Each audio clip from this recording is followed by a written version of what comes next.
Hello అండి. ఈ సంక్రాంతి హాలిడేస్కి మా బాబుని ఇంటికి తీసుకురావడం కోసం విజయవాడ వెళ్తుంటే దారిలో ఇలాగా ఆకుకూరల తోటలోకి వెళ్ళామండి. ఆకుకూరలు అయితే చాలా ఫ్రెష్గా ఉన్నాయి.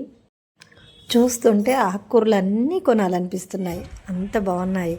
ఇక్కడ చూడండి, సొరకాయ. ఇక్కడ పొదల్లో ఉన్న సొరకాయ 30 రూపాయలంట. మేము అడిగాము. ఇక్కడ చూడండి, ఇక్కడ అన్ని ఆకుకూరలు, అన్ని రకాల ఆకుకూరలు ఉన్నాయి. చూడు సొరకాయ ఎంత బాగుందో, ఫ్రెష్గా ఉంది. అది తీసుకుందాం.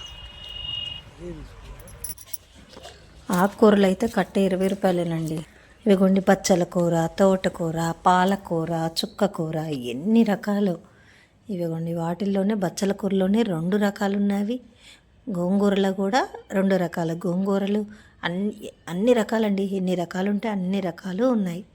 చాలా బాగున్నాయండి. ఇదిగోండి, ఇక్కడే మేము ఒక సొరకాయ, ఇదిగోండి ఈ సొరకాయని తీసుకున్నాము. 30 రూపీస్ పడింది. ఇది బాగా వచ్చింది, ఫ్రెష్గా అప్పుడే తెంపించాడు. ఈ గుమ్మడికాయని కూడా తెంపించారండి నాకు. ఈ గుమ్మడికాయకి కూడా 150 తీసుకున్నారు, కొంచెం ఎక్కువే తీసుకున్నారు.